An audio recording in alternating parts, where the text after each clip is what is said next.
Hello and welcome to The Form. It's Friday and as always we've got plenty to get to with our eyes very firmly on Group 1 racing coming in from New Zealand and of course Australia as well. Let's have a little look at what's on the agenda. Brendan Popperwell will give us his best and value bet from the card at Toppo. Matt Cross and Craig the Well Thompson talk us through the Addington Harness as well as a little look at the Hannon Memorial. We've got Jockey trainer Jamie Richards. We get his insight into each and every runner over the weekend, and there's plenty of them. Superstar jockey Kerrin McEvoy from across the ditch to talk through Group 1 racing coming in from New South Wales, as well as best bets to round out the show. Well, here on The Form this morning, Brendan Popperwell joins us as we count down to a big day at Toppo. Always an interesting meeting, Brendan, and looking forward to getting your selections, although weather playing a pretty tricky part with regards to that card. Yeah, that's the real awkward part, really, isn't it, Emily? And that's going to be the talking point for the rest of the week with our racing here domestically, especially with the rain that's falling out of Hawke's Bay. But yeah, for the Toppo meeting, very good maiden 3-year-old horses lining up, with good trial form. This is something we've spoken about nearly in every race meeting since the return of racing, with all these horses returning or the first time we get to see them. And we'll see some more again this afternoon at a Toppo, but it's just a matter of can these horses handle the track conditions. Well, you got us home as a winner for the Cambridge Synthetic with Lady Cavall, hoping you can do the same again today. And I understand your best bet comes up in the last of the day, race 7. Yeah, I've gone for this horse, Midnight Invasion, purely because the track condition is going to be a plus for this runner. Now, she's a horse who's raced very well throughout the season. 1,800 metres looks to be a suitable distance for this horse. You go through her runs through the early part of the winter. She was able to be running not too far behind them in stakes races over 1,400 metres. Then she went up in distance around 3 starts ago out of Rotorua, and she ran a very good race behind Victor Vegas, who's then gone on to win an open handicap on the weekend just gone, where she ran 3rd in that race in a 74 grade. Then she's run 4th in the 74 grade, 2 starts to go behind 2 Madison, and then a very good effort last week when running 6th on a better surface out of Te Rapa. Now, actually ran very good sectionals in that race, ran the second fastest last, 800, 600, 400 and 200 in that race. Just thought it was a race that lacked a bit of form, and especially on the wetter track conditions, with a couple of kilos coming off with Joe Cameroon. And I went with Midnight Invasion in the last race as my best bet. And then you've also got a value bet for us too, Brendan. And this is a horse that actually appeared on the show maybe a week ago, I think, Andrew Scott runner. And we're going to race number 3 for this one.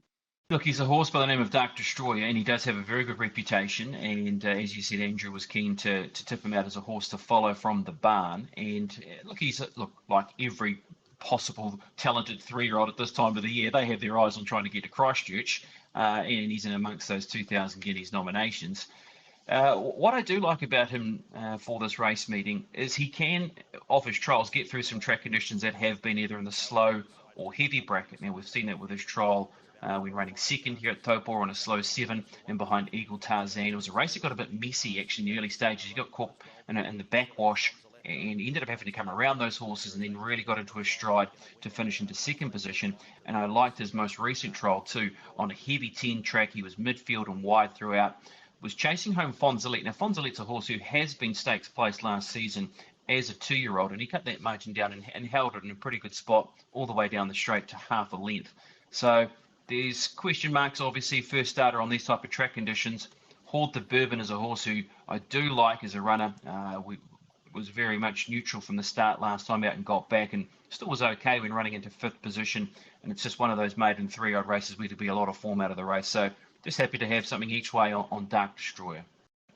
As we cast our minds ahead to the Group 1 day on Saturday out of Hawke's Bay, I understand you won't be in the studio, you won't be on TV on Saturday, but interested to get your thoughts around that Group 1 because, of course, Catalyst now not featuring in that field.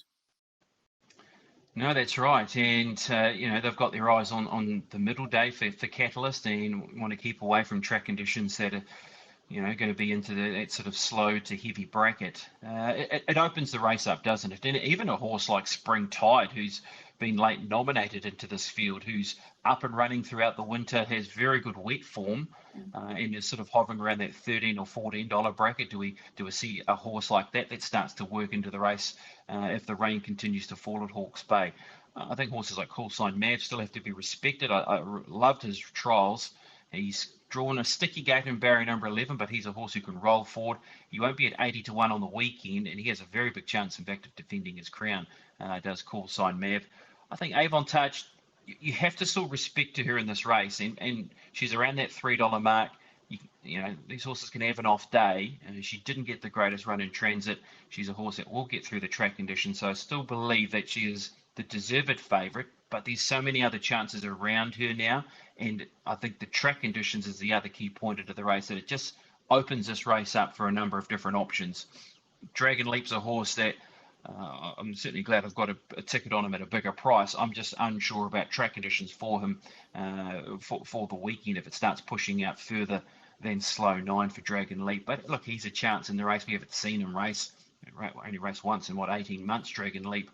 And then Ocean Billy, Prix de Feu, Gino Severini, all those horses that ran well in the Foxbridge have their individual chances. So at the moment, Emily, it's a bit of a minefield, isn't it, trying to work out the Tarzino when you combine the form and the weather. Yeah, it's going to be a great race to watch, and that undercard is mouth-watering as well. Thank you to you, Brendan. Stick with us here on The Form, because up next we chat all things harness with Craig Thompson and Matt Cross.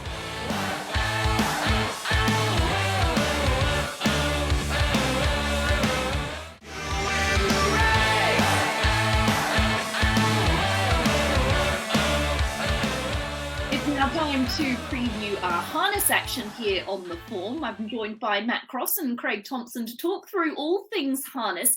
We've got Addington to look forward to, boys. Craig, I'll start with you. What do you like, and what are you doing with regards to your bets on that card from Addington? Yeah, good morning, Emily, and to you, Matt, as well.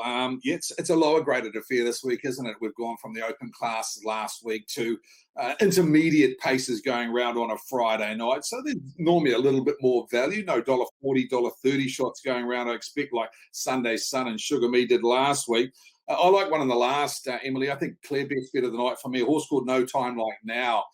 As we're recording, they fixed odds at the moment, but I don't think he'll start favourite here. I think Smithy's Terror will probably start favourite. So you might get that $3 to $4 mark around him, and I think he's a really good bet. Got held up badly into the passing lane last week when Franco Hoffman dropped into his lap, and he runs some really nice sectionals to run as close as he did. Prior to that, he ran second behind Slip the Hundy, and that form's really stacked up. He's got the country's leading driver. A scratching in the race moves into barrier 3. Really like him as the best of the night. So No Time Like Now. I'm going to multi him up. I haven't got a value bet as such for you, Emily, but I like a horse early on called Jagara.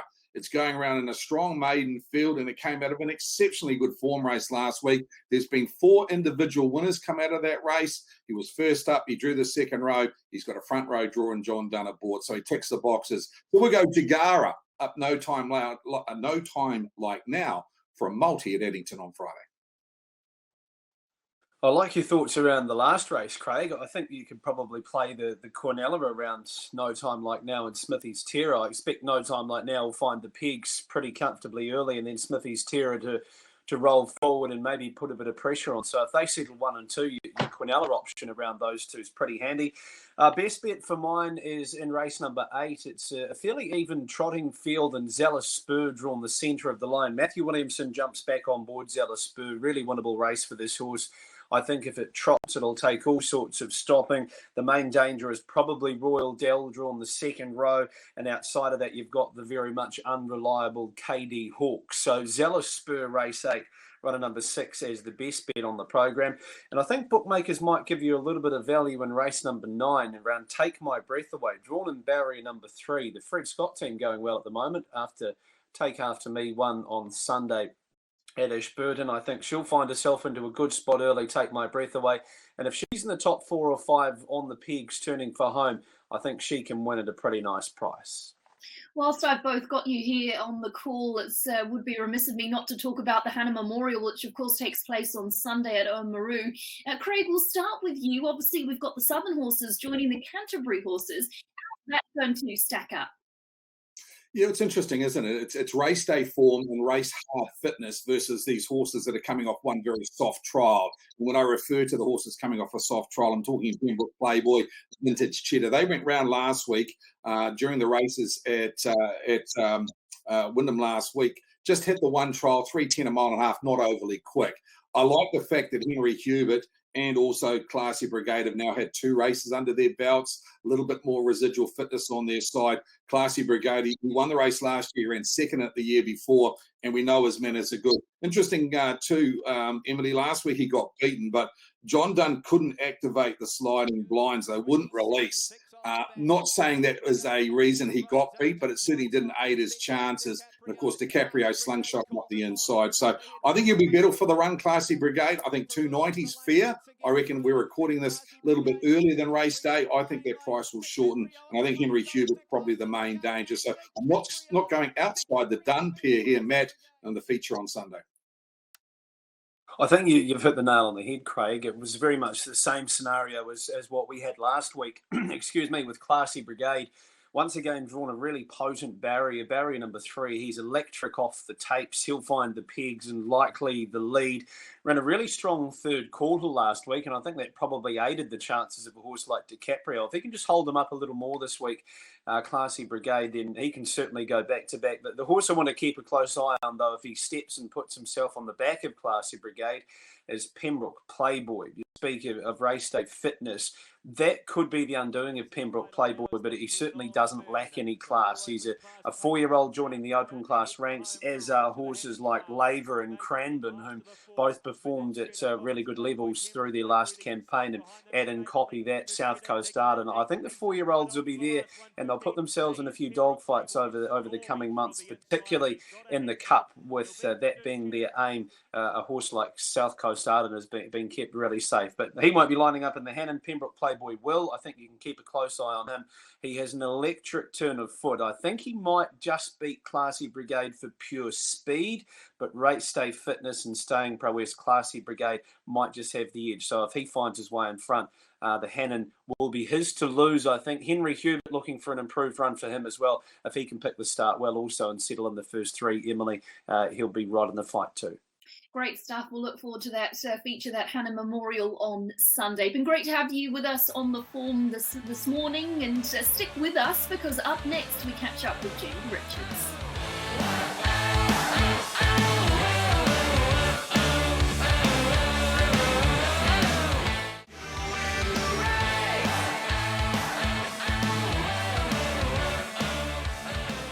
Well, Jamie Richards joins us on the form this morning to talk through a massive amount of runners that he's got over the weekend. Jamie, it's going to be pretty busy for you. Great to have you on the show.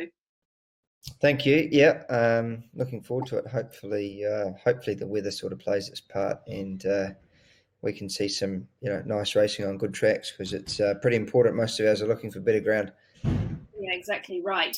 Let's start at Toppo, where you've got a busy day, but a number of them are all in the same race, Jamie. In that race number 4, you've got a host of runners. Let's talk through them. A-Tier Lad is fresh up with the claim today.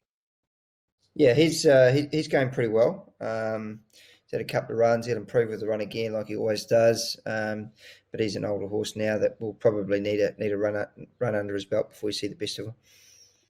Aromatic also in there? Yeah, Aromatic, she's a nice mare. She'll get through the grades. I'm hoping that she's capable of getting some black type, and it looks a nice race, 1300 to kick her off, and a sort of a stayer resuming. Exaltation, beautifully bred, also takes its place in this one. Yeah, she's probably just struggled to find her, I guess, her rating a little bit. But she's always been quite an immature mare, big scopy mare that's been immature, but she's carrying a lot more condition this time around. She spelled really well at Te Akau. So, I think we'll give her the opportunity to get up and trip a little bit this preparation, and it wouldn't be a surprise if she came out and won a couple pretty quickly. You've also got Marcia, who, of course, wrapped up last campaign with a win. Can you kick off with a win? Might find it a little bit short, and if the rain was to arrive, he probably does prefer the better footing. So Yeah, he'll run well. He'll give a good account of himself. He's coming up well. He's off the back of a bit of a knee chip, but he does seem to be going well. But certainly look for him when he gets to a mile and further. You obviously have quite a high opinion of Sea Jets coming through that Manawa 2 Classic before a spell. Yeah, he's a nice progressive horse. Ran very well on that race after getting caught deep. He's one that will run sort of regardless of what happens with the weather, because he doesn't mind a bit of giving the ground. 1300 looks ideal, so he should be one of our better chances in the race, all going well. And then you've got Feelin' Fancy, who's fresh up with 2 trials under its belt. Yeah, she's a mare that won a couple of nice races there last season for us. I think she was Danielle's 1000th winner, and she broke the record for Tiaka for us. So that was pretty cool. She's one that wants good ground, needs to kick off and get started, but look out for her when she gets to 14 and a mile. And then finally, number 12 in that race, Vincia, also in a fresh state. Yeah, promising mare, been sort of plagued by foot problems and immaturity, but appears to be over all of that now. And if we don't get too much rain, she's going to be a really good chance down in the weights, and she's going to get through to some better racing this preparation. And Jamie, just as a recap of all of those, who do you see as your best winning chance in that 4th on the day? We've got some, all of those horses are kicking off are going to improve with the run, but if the rain arrived, I think Sea Jets would be a really nice chance. If the ground stayed in the better side of, dead, probably Vincia down the bottom of the book with the weight relief. Let's look forward to Hastings, of course, on Saturday, where Group 1 racing returns, and go through some of the runners. They're really lovely quality book of runners you've got on that card. Race number 5, you've got I Wish I Win and Sophisticado. Tell me how I Wish I Win has progressed out of that last start. Yeah, he's done well. Everything's gone according to plan there with him. He did some nice work on the course proper here in Matamata on Tuesday morning. He's a very good horse, and it took a very good one to beat him there the other day at Tarapa. So I think he's going to be one of our better chances on the card. And then you've got Sophisticado, who just has the slight gear change. Yeah, so he ran at Cambridge first up, and just had no luck and ended up back in a tricky spot. But we just wanted to roll the dice with him a little bit, sort of see where we're at, whether we're going the right way or whether we need to drop back. He's got a good draw. Visor hood goes on. Danielle gets on him. So I think he's one of our smokies for the weekend. I've been impressed with his work during the week, and he'd be a decent chance at odds. And then you've got race number 7, Imperatriz. It's hard to sort of fault her, isn't it? She's unbeaten still. She just keeps lifting the bar. Yeah, she's a pretty exciting filly, obviously by a very good stallion, and well found by Dave on the Gold Coast there. So, Imperatriz has done well since she won at Tarapa. Everything's gone according to plan there. She did some nice work during the week, and she's a winner. So she's got a nice draw, and Danielle knows her well. It is a good quality field, but she's a quality filly, so certainly looking forward to it. Race number 8 is an interesting one, isn't it? Because we've got a couple of horses from your stable resuming who've shown plenty. Miss Aotearoa, Vamos Baby, really quality types. Tell me how they're coming up in their preparations. Miss Aotearoa, she's in good shape. Obviously hasn't been seen for 12 months. She won the Gold Trail here this day last year, and then she had to have a couple of chips taken out her knees, and Tony Ryder's Milan Park and their team have taken her along really quietly. She's had a great rehab and a great build-up, trialled well, so really happy with her. Just don't want to see the ground get too testing for her. And Vamos Baby, the other one there that you spoke about, obviously she was a winner, then got disqualified for a bit of was something that we sort of struggled to put our finger on, and she also bled when she won, but she's coming up in great shape. She's a very exciting mare, and certainly looking forward to both of them racing there on Saturday. You've also got Phantom Witness in that race too. 3 trials to prepare, and when you look at the record, very rarely runs a bad race. Yeah, he's a good horse. He's sort of got held up a little bit last year. He sort of jarred up quite badly on a firm track at Riccarton, and it took us a long time to get him back. But we're pleased with how he's coming up.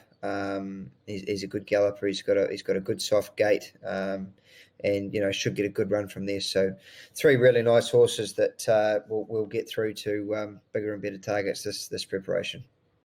Now let's move to the Group 1, where you do have the 3 contenders in Prix de Feu, Avantage and Savillon Blanc. Interested to talk to you about Avantage. For people at home, it was clear to see she wasn't at her best in the Foxbridge Plate. These horses, they can bounce back so easily. What has she shown you in between times since that Foxbridge Plate run? Yeah, real head scratcher in the Foxbridge, Emily, and pretty deflated when I left the course that day. But sometimes that happens for no one, no one knows why.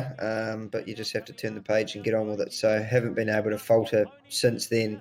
Work's been customary, very encouraging work. She's eaten well. She looks great. She's moving well. Bloods have been good. So everything that we check and look for has been going according to plan. And she's got a nice soft draw there. And she does seem to be in good shape here at home. So when I walked around the barn there before, she was head in the bins. So I really can't falter and expecting her to turn her form around on Saturday. Prix de Feu was an impressive third in that Foxbridge Plate. Has he taken a nice step forward as well, heading into the Group 1 company?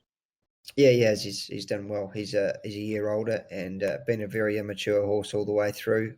He's not far off these better horses, so he's going to give a good account of himself. He's got a bit of an awkward gate there, barrier 8. Just going to need a little bit of luck and running at some stage, but he'll really be finding the line well. And then finally, Savillon Blanc, as we've mentioned a couple of others earlier in this interview, she rarely runs a bad race, does she? But to the 1,400 metres, maybe just short of her best.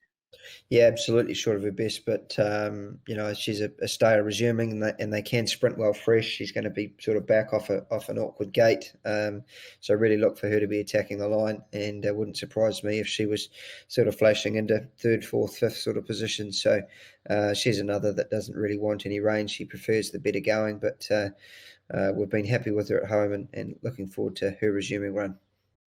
I know all of those horses are a chance of winning, so it's hard to ask you what you think is your best winning chance. But I guess maybe what horses impressed you the most since their fresh up runs coming into Hastings? Probably I Wish I Win, I think. He seems to have really bounced through his run in good shape. His work on Tuesday was very encouraging, and he's probably the one that I'm looking forward to seeing there on Saturday outside of those Group 1 runners. Let's have a little talk about Riccarton, because you've got some quality gallopers in there as well. I wanted to focus on race number 7. Need I Say More, Marcus Aurelius, and also Summer Monsoon. Tell me about Need I Say More. This is obviously a fresh up run. What's the main target? Where are we headed from here? Need I Say More is just going to he's going to have 3 runs down there this spring. He'll kick off this Saturday, then he'll go to an Open 12 at Ashburton, and his main goal for down there is the Stewards, which I think is a nice race for him. And then he's going to come back up here and he's going to get ready for the Telegraph and the Weight for Age Sprint at Te Rapa. But he does appear to be coming up well. He's got a bit of an awkward gate there. He's probably got to go forward from there like he normally does. But he does seem to be in good fiddle. Marcus Aurelius was a horse that put together a really good win record last campaign. Just had that last fault there, obviously at Ellerslie when the track was off. Has he been impressing you too? Yeah, he's in good shape. Trialled well. Both of those horses trialled well at Rangiora the other day. After travelling down in good shape, he's got a soft gate. 1,200 metres is going to be too short for him, but it is a nice race to kick him off in, and then he'll probably have a run over 1,400 and end up in the Copeland's Mile. That's sort of why he's down there. And finally, Summer Monsoon. Yeah, Summer Monsoon was down to run last Saturday at Te Rapa, and it just came up too wet. He's a horse that has got great form down in the South Island. He loves it down there, and he's going to be sort of back a little bit from an awkward gate, but he'll be hitting the line strongly. Probably look for him over 1,400 at his next couple of starts. The other race I just wanted to touch on was for the fillies, obviously a nice race there at Riccarton. Synchronise is one you've got in. Savabeel filly, 1 start, 1 win. Hard to fault that form line. Yeah, she's a really nice filly. Been given the visitors barrier there, 18. So we're going to need a lot of luck in running, but it is only a sort of a dog leg, I guess. But she's on the path towards the 1,000 guineas, all going well, and she'll give a good account of herself. Her trials have been good. She seems to be a nice filly. Irish Red looks like it's also on a similar path to obviously Synchronized. Tell me a little bit about this one.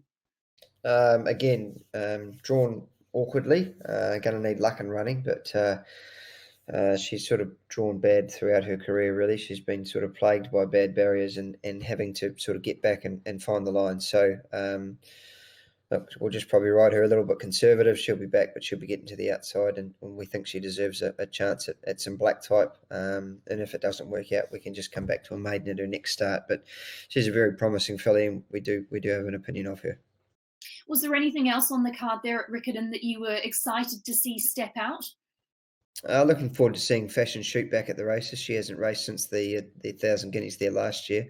She's in race 6, so she'll run well. And we have a maiden in that's going to struggle to get a start in either of the maiden 1200 or the 3-eyed fillies race called Shepherd's Delight. And when she does get a start, you can follow her. She just didn't have things go her way on the synthetic at Cambridge the other day. And let's head across the ditch now, because the excitement continues, doesn't it? Well into Saturday evening, with the Popperwell lining up in the Group 1, of course, Sir Rupert Clark's Stakes. Tell me about how she came through that fresh up win in the Cochrane. It was super impressive, and we know she can do it at this level.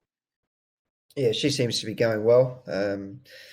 Happy with her. She had a decent blow after that race, and was sort of kept the work right up to her. She had to jump out there on Friday at Flemington. They have sort of organised jump outs there every Friday, so we made use of that, and she had a nice hit out there, and did some nice work on the course proper at Flemington on Tuesday. So really happy with where she's at. Ashley's doing a great job with the horses over there. They're eating well and look fantastic. So, she's going to give a good account of herself. She is going to have to be at her absolute best, because she's carrying a lot of weight, and she's going to have to break some weight carrying records to be winning the race. You finally do have a draw, though, don't you? Which is crucial in these big races. Yeah. Now the I guess the thing to do is now we've got to capitalise on that, and hopefully get her out of the barriers cleanly and get her up in the race. So all very well having the nice barrier, but now she's got to jump and put herself up there. So hopefully we can make use of it. You mentioned her having had a jump out and some good work on Tuesday. Has Brett Pebble been able to have a sit on her during that time?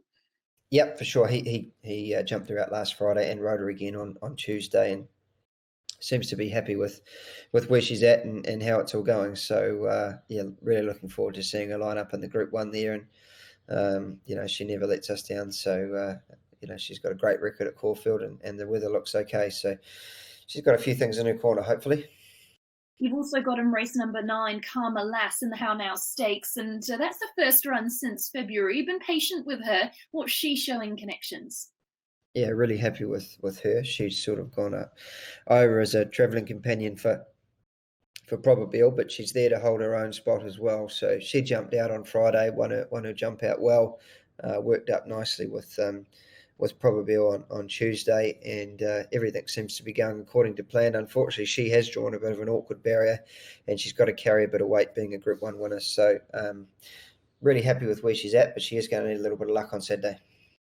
Let's take it up to Randwick, where you've got Amaralinia in the Bill Ritchie. It's a tried and tested path for you, isn't it? And she is obviously a Group 1 winner at 3. She showed a huge amount of ability here in New Zealand. It's a difficult step when you get to 4, isn't it? And what's she showing you at home?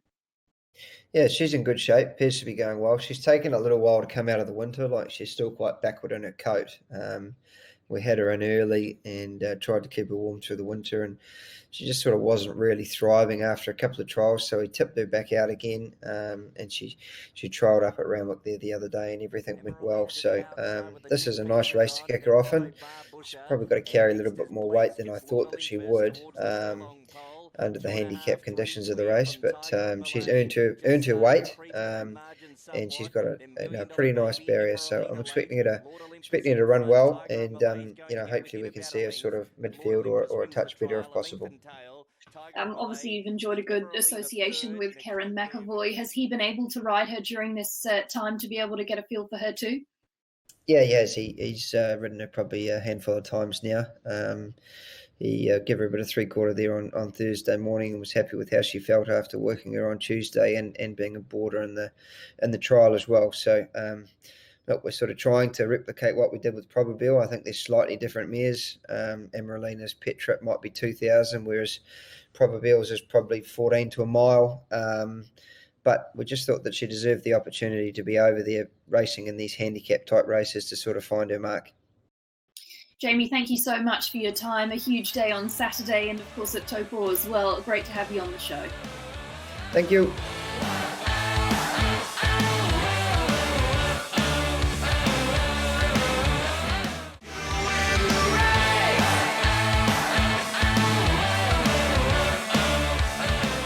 We head across the ditch now on the form and welcome in Kerrin McEvoy. Kerrin, great to have you with us and awesome to go through your rides there on Saturday on what is going to be a big day of racing, of course, with the Group 1 George Main Stakes. Thought we'd start with the Kiwi for everyone at home.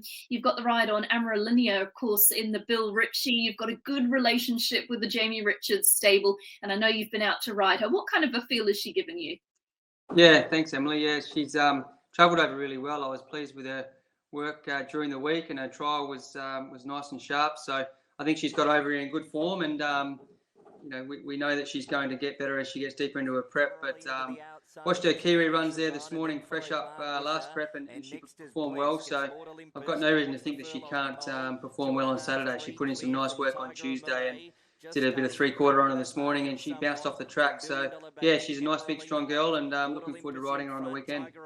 Popperwell's a horse that you know pretty well. They're both Savabeel mares. Would you draw comparisons between the two of them, or very different types? A little bit different types. Amaralina's a bit taller and a little bit broader across the top. Popperwell's a bit smaller and closer coupled, so to speak, but both lovely mares. Obviously, Popperwell held her own there first up, and this mare, Jamie thinks that she's just going to continue to improve. So it could be her best preparation yet. Obviously, she done well as a 3-year-old filly across the Tasman and here as well last prep. So, fingers crossed she can keep progressing and, out a little bit further in trip. I'm sure that she can hold her own as well. Obviously, we mentioned it's a Group 1 day with the George Main Stakes, and you've got Hungry Heart, a horse who's been pretty good to you in earlier campaigns. What did you take away from that 8th in the Wink Stakes? Was it maybe better than it sort of reads on the page? Yeah, definitely right. She was a little bit unlucky. We sort of got shuffled back, and then as I was committing to a run, I got bowled over at about the 400 on her, and she'd done a good job to pick up and rally back into the race. And the beaten margin should have been a lot less. I felt that she ran a great race, and she's had a trial in between. And James McDonald gave me a good push for her after her trial. He said she felt well in the trial, so she gets an extra furlong there on Saturday. So we can definitely go there and give it a great shake, I think. Where would you like to be in running? What will be the tactics with her? Yeah, we've drawn closer to the outside, but I just hope there's a nice bit of speed in the race. Gay Waterhouse and Adrian Botts have got 2 horses in the race. Hopefully they roll along and put on a nice tempo and give everyone a chance. If it's a little bit stop-start, we might be in trouble. But so we'll probably be back in the field a little bit. But the mile at Randwick's going to suit, and she's performed well at that trip before in previous preps. So hopefully a nice bit of tempo on, and as I said, best horse can win. You've also got Latino Blend in the Tea Rose, and I understand you've ridden this horse its past 2 starts, including that last start in the Silver Shadow. Is that quite a good form line coming into the Tea Rose? Yeah, it usually is for sure. The Snowden camp opted not to run in the race after the lead up race. They waited an extra week, and they were happy to go to the 1400. And she had a little trial in between as well. So she can put forward a nice run. I think the extra trip will help her. She just begins a little bit slowly, but she's got a barrier blanket on this time, which will hopefully see her begin well, and she can step well and hold a spot from barrier 3. And she put up a good performance first up. Meeting obviously a lot of the same fillies. So with natural improvement, she'll be hard to beat. You've also got Best of Days in that race, number 9, comes back from Melbourne. Do you think that suits? And what do you know about this horse? What can punters expect? Yeah, I haven't ridden this horse for a while, but he's an 8-year-old that he looks quite in good form. He hasn't been beaten far, only just over a length in both his Melbourne runs this preparation. So, good form lines coming back up to Sydney. It's a tried and used formula that James does. He often starts horses and moves them around, and some of these older horses can enjoy a change of scenery. So another one that can go there and be competitive on the Saturday, I'm sure. In that last race of the day, Valaquenta has also arrived that you rode it last start for the win, but that was a little while ago, wasn't it? It's had a trial since. What did you make of that trial? Yeah, he gave me a good feeling his trial, just a mid-prep trial, and I think James has gone into this preparation with the idea to give him a little bit of break between runs. He was quite dynamic winning first up, put up a really good show to get the job done that day. So I wouldn't be too worried about the time between runs. He's drawn out a little bit, but he's a horse that gets back, and it looks to be nice pace in that race. So I'm sure that he can, if he gets that pace on, he'll be hammering towards the line the last furlong. You were engaged to ride, of course, a Tissue in race number 2. Has been scratched and will take its place in that Bill Ritchie. Thought it was interesting just to get your thoughts on a Tissue and how you see it. Obviously, you're engaged with Amarilinea, but you know a Tissue pretty well too. Yeah, she was great winning first up here. She'd give me a really good feel the day she won. And then the other day from the gate, we just got too far back, and the way the race panned out, they went quicker again at the 1,000, and I was back in another suburb, unfortunately. We had to duck and weave, and she finished off really well the last furlong, but was gallant in defeat, so she can be a major play there. She's back a little bit in trip to 1,400, but I'm sure the Wallace stable would have kept her nice and fresh. And you never know, if she goes really well in this and can gain a run in the Epsom, then I think she'll hold her own there as well. So another one to keep an eye on Saturday.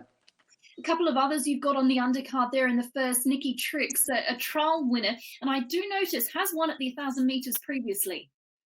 Yeah, she is a horse I haven't ridden, but she runs in the Tab Highway. I'm just getting the page up here. We're drawn quite well. We're drawn in the middle of the field. I haven't ridden it, but I've seen it run in a Tab Highway last prep, and I watched its trial there this morning only a few weeks ago, and it absolutely flew in a trial. It steamed up by about 7 lengths. So I'd be keeping an eye on that one in race 1. It looks as though it goes well fresh, and it's fit and ready to go. In race number 4, Hot Spring Gold, we spoke about it before we started. It is an emergency, but with a couple of scratchings, you might get in. Yeah, well, Chris has got one there without a jockey, so he'd more than likely take that one out, I'd imagine. But we need another one to come out. But we're drawn well. We've got barrier 1. Probably put a line through last start. James had to go back from the wide gate, and it was a steadily run race. And the start before was a good winner the start before. So I'm sure that if this horse can get there in similar form, it'll be very hard to beat from that good draw.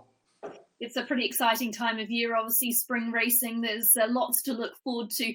Unfortunately, at this stage, unable to get down to Melbourne, but there's plenty to keep you excited there in New South Wales. And I just wanted to touch on a couple of horses.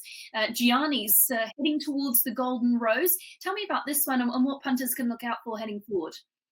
Yeah, he was a good winner there last weekend down in Kembla Grange. It was good to see him win. It was his first win, the horse, but he'd been running in good company as a 2-year-old, and the stable had always been of the opinion that he was going to improve into his 3-year-old year, which I agreed with, and it was pleasing to see him get that win the other day. It was only a small win, but it was a nice win because he'd come off a little let up. So you'd like to think that he goes into the Golden Rose with a nice chance. Obviously, Anamo's the worthy favourite, taking all before him as a 2-year-old, and he was a stylish winner the other day as well. So, but Giannis is going to keep improving. Still unsure as to what his best distance is, whether he gets out past a mile or not. I'm not sure, but keep an eye on him as a good each-way player in the Golden Rose. And a fan favourite, of course, is Classique Legend, back from Hong Kong and looking for that assault at the Everest again. Have you been out to ride him? What's the feedback coming in from the stable? Yeah, he's going well, the horse. He was initially penciled in to run this weekend in the shorts, but he trialled last week, and Les and the team and myself decided that he just needed a little bit more time to get fitter. He was a little bit behind schedule. Obviously, after coming back from Hong Kong, he had a little bit of a setback over there, but he came back, and Les is just taking him along steadily. And so the plan is now to possibly start in the Premier Stakes.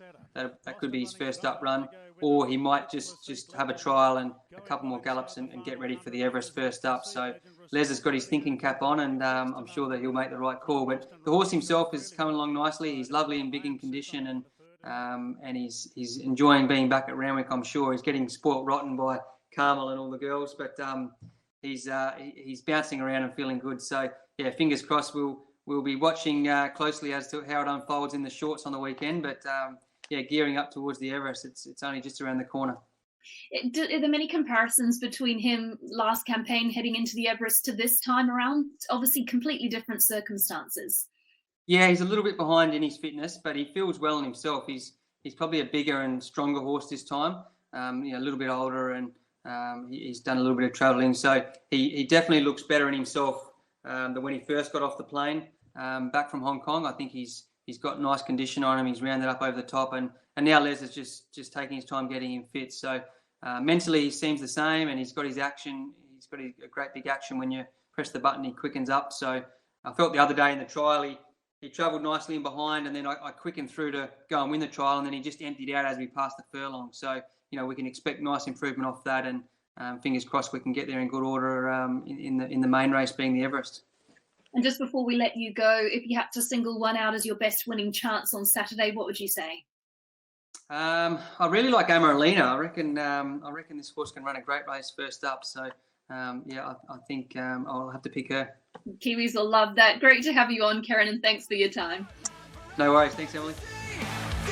A big thank you to all of our guests on the phone this morning, Jamie, Matt, Craig, Brendan and Kerrin. Hopefully you got some valuable information from them. Let's look back and recap our best bets.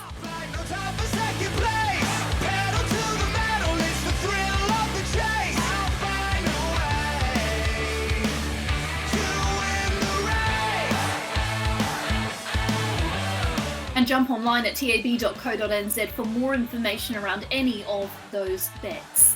Well, that's it for me this week. Tomorrow you'll be joined by Aidan Rodley as we count down to the first Group 1 of the season. It is, of course, Tassie No Trophy Day.